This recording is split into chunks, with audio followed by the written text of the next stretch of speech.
नमस्कार दोस्तों, मास्टर मंत्रा में आपका स्वागत है। दोस्तों, आज हम पढ़ेंगे संख्याओं के बारे में।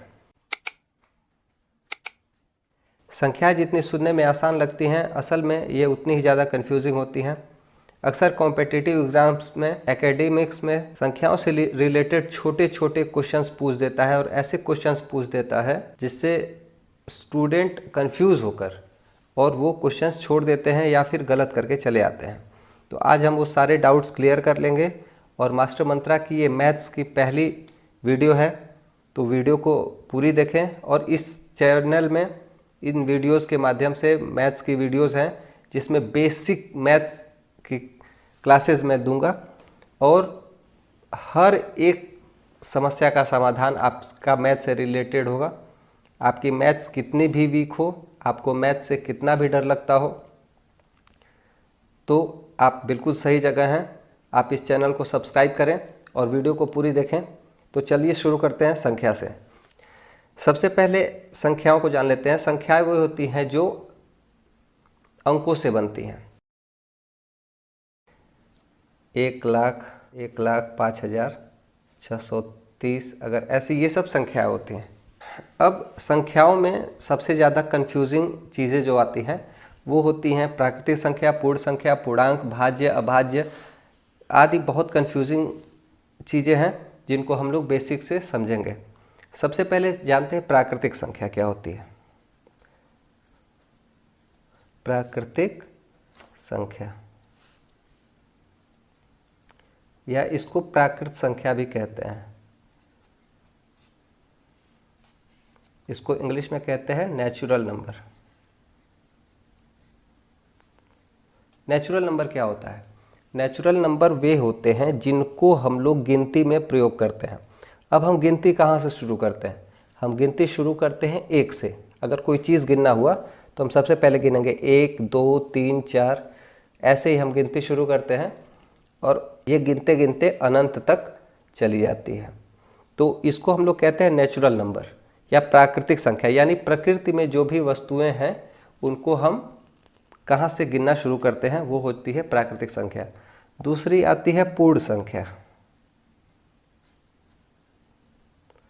पूर्ण संख्या या फिर इंग्लिश में इसको हम लोग कहते हैं होल नंबर।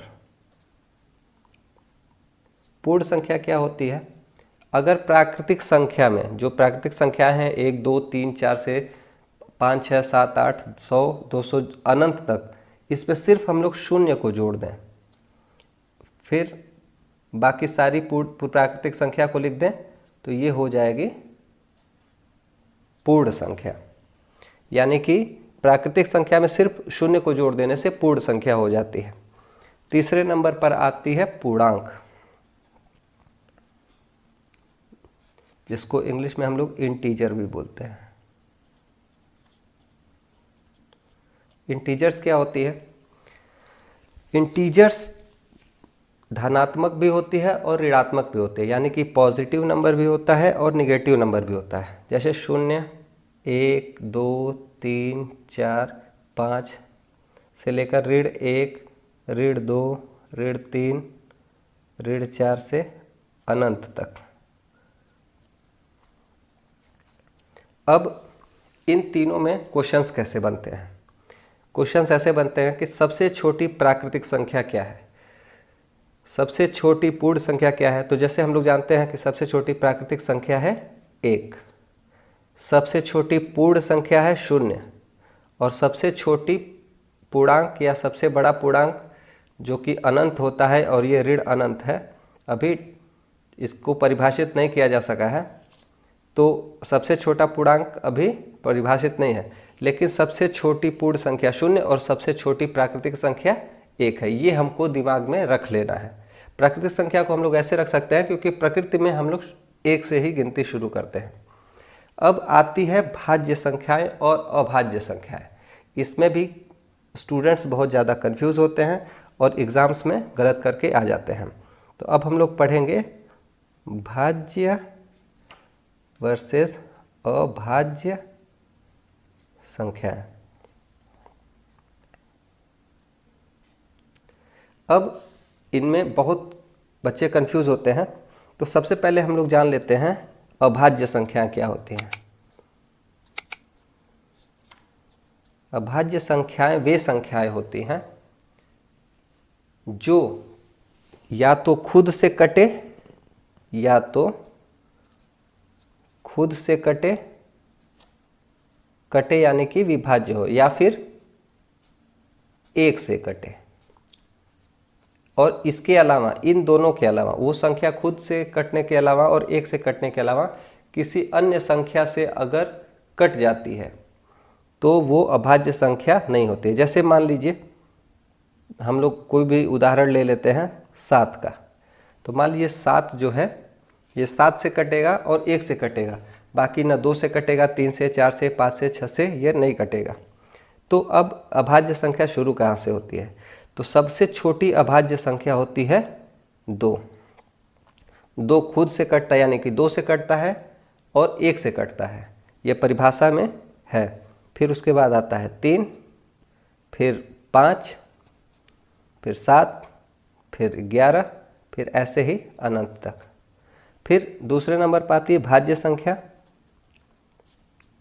जो कि उल्टा होता है अभाज्य संख्या का, यानी कि ये संख्याएं एक से और खुद से कटने के अलावा किसी और एक संख्या से जरूर कटे। जैसे हम मान लेते हैं 4, तो 4 1 से 4 से तो कटेगा ही, बाकी ये 2 से भी कटेगा, 2 से विभाज्य है, ये 2 से कट जाएगी तो 4 भाज्य संख्या हो गई। तो सबसे छोटी भाज्य संख्या शुरू होती है 4 से, क्योंकि 2 अभाज्य संख्या हो गई, 3 भी अभाज्य संख्या हो गई और 1 को इस श्रेणी में नहीं रखा गया है। तो 1 को इसलिए भाज्य अभाज्य की श्रेणी में नहीं रखा गया है क्योंकि 1 से छोटी कोई प्राकृतिक संख्या नहीं होती है। तो इसको इसलिए 1 को भाज्य और अभाज्य की श्रेणी से अलग रखा गया है। तो अभाज्य शुरू होता है 2 से, और 2 और 3 अभाज्य है, इस वजह से 4 भाज्य पहली सबसे छोटी भाज्य संख्या है। फिर उसके बाद 5 अभाज्य है, 6, फिर 8, फिर 9, फिर ऐसे ही। अब देखिए यहाँ कन्फ्यूज़न आता है, अगर प्रश्न पूछ देता है कि सबसे छोटी भाज्य संख्या, तो वो सबसे छोटी भाज्य संख्या हो जाती है 4। सबसे छोटी अभाज्य संख्या तो वो हो जाती है 2। ये बहुत ही कन्फ्यूजिंग नंबर्स हैं। चूँकि 2 सम संख्या है और इस वजह से अक्सर लोग 3 को टिक मार के चले आते हैं, या बहुत सारे लोग 3 ही समझते हैं कि 3 सबसे छोटी अभाज्य संख्या है, लेकिन वास्तव में 2 है और सबसे छोटी भाज्य संख्या है 4। अब आता है कभी कभी सवाल आ जाता है कि सबसे छोटी विषम भाज्य संख्या कौन सी है? तो 9 जो है विषम है और भाज्य संख्या है, तो सबसे छोटी विषम भाज्य संख्या 9 है। अब विषम संख्या और सम संख्या क्या होती है, अगर आप नहीं जानते हैं तो मैं आगे बता दूं। तो सम संख्याएं वो होती हैं जो 2 से कटती हैं, 2 से विभाज्य हो। जैसे 2, 4, 6, 8, 10, 12, ऐसे ही अनंत तक। विषम संख्या जो 2 से न कटे, 2 से न कटे, जैसे 1, 3, 5, 7, 9, 11, ऐसे ही अनंत तक। अब सबसे छोटी सम संख्या तो मान लीजिए 2 है, ठीक है, ये तो बहुत आसान है और इसको वैसे कंफ्यूजिंग है, इसको याद रखें। सबसे छोटी विषम संख्या, इसमें भी अक्सर कंफ्यूजन होता है। तो सबसे छोटी विषम संख्या होती है 1, और इसको भी याद रखें लोग, इसको भी 3 मारकर चले आते हैं। इसको मैं फिर से रिवाइज कर देता हूँ। सबसे छोटी प्राकृतिक संख्या होती है 1, सबसे छोटी पूर्ण संख्या होती है 0। प्राकृतिक संख्या में जब 0 को जोड़ देते हैं तो पूर्ण संख्या हो जाती है। पूर्णांक जो है धनात्मक भी होता है और ऋणात्मक भी होता है, तो इसमें छोटे बड़े वाली कोई बात नहीं होती है। भाज्य संख्या, अभाज्य संख्या। अभाज्य संख्या वो होती हैं जो सिर्फ खुद से कटती हैं या 1 से कटती है और किसी भी संख्या से नहीं कटती है, और किसी भी संख्या से वो कट गई तो तुरंत भाज्य संख्या हो जाती है। सबसे छोटी अभाज्य संख्या होती है 2, सबसे छोटी भाज्य संख्या होती है 4। सम संख्या जो संख्याएं 2 से विभाज्य हो यानी 2 से कट जाती हैं वो सम संख्या कहलाती है। जैसे 2, 4, 6, 8, 10, 12 से अनंत तक। विषम संख्याएं वो होती हैं जो 2 से नहीं कटती हैं, यानी कि 2 से अगर भाग देंगे तो उसमें कुछ ना कुछ शेषफल बच जाता है, तो वो विषम संख्या होती हैं। सबसे छोटी विषम संख्या 1 होती है, सबसे छोटी सम संख्या 2 होती है। इस चैनल पर ऐसी ही वीडियोज़ आती रहेंगी। और अगर आपके मैथ्स कमज़ोर हैं, आपको कॉन्फिडेंस डेवलप नहीं हो पाता है मैथ्स में, मैथ्स से डर लगता है या कॉम्पिटिटिव एग्ज़ाम्स में मैथ्स आपकी बाधा बनती है, तो इस चैनल को अभी सब्सक्राइब कर लें।